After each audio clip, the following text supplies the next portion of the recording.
পৃথিবীর সব কষ্ট সহ্য করতে পারলেও ভালোবাসার মানুষগুলোর চোখের পানি সহ্য করার ক্ষমতা হয়তো আমাদের কারোরই নেই। এটা ছিল অগস্ট ডি ট্যুরের শেষ দিন। লাইভ কনসার্টে গান গাইতে গাইতে একসময় হঠাৎই কান্নায় ভেঙে পড়েন আমাদের মিনিয়নকে। তার কান্না যেন থামছেই না। একটা সময় কান্না করতে করতে সে স্টেজে শুয়ে পড়ে। আমরা সবাই হয়তো জানি তার শৈশব আর কৈশোরের অনেকটা সময় বিষাদময় কেটেছে। না ছিল তার বাবার সাপোর্ট, না ছিল বাসের টিকিট কেনার টাকা, কখনো ছিল না তার কাছে খাবার খাওয়ার পয়সা। বুক ভরা কষ্ট আর আকাশচুম্বী স্বপ্ন নিয়ে গুটি গুটি পায়ে এগিয়ে আজ এত দূর তিনি।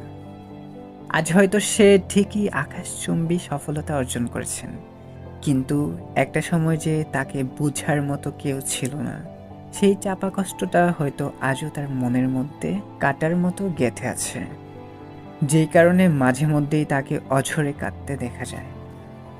সেদিন সুগায় একাই কাঁদেনি, তারই সাথে সাথে কেঁদেছে কোটি কোটি ভক্তরা।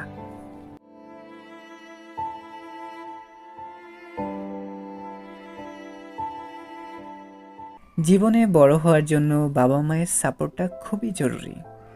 যখন সেই বাবা মাই ভুল বুঝে, তখন যেন অর্ধেকটা স্বপ্নই ভেঙে চুরমার হয়ে যায়, যেমনটা হয়েছিল জেহুপের সাথে। তার বাবা কখনো তার ড্রিমকে সাপোর্ট করতো না, কখনোই চাইতো না জেহুপ একজন সিঙ্গার কিংবা ক্যাপপ আইডল হোক। তার বাবা চাইতো সে বড় হয়ে ভালো কোনো জব করুক, কিন্তু কোনো বাধাই আমাদের জেহুপকে আটকে রাখতে পারেনি। আজ সে বিখ্যাত কোরিয়ান ব্যান্ড বিটিএস এর মেম্বার। আজ সে একজন সফল ড্যান্সার, র্যাপার, সিঙ্গার, সংরাইটার। কিন্তু জেহুপের বাবা পরবর্তীতে ঠিকই তার ভুল বুঝতে পেরেছিল। তার 21তম বার্থডের দিন জেহুপের বাবা সেদিন তার সব ভুল বুঝতে পারে, আর জেহুপকে ভিডিও কনফারেন্সের মাধ্যমে জন্মদিনের শুভেচ্ছা জানায়। আর সেই মুহূর্তে জেহুপ নিজেকে আর সামলে রাখতে পারেনি, ছোট্ট বাচ্চার মতো হাউমাউ করে কেঁদে ফেলেছে সে। সব থেকে চুপচাপ ছেলেটা যখন অতীতের কিছু কথা মনে করে অজান্তেই কান্না করে ফেলে।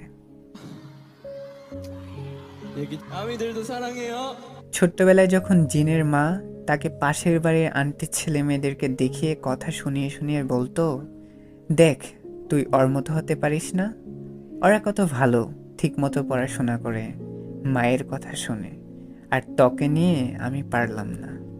ছোট্ট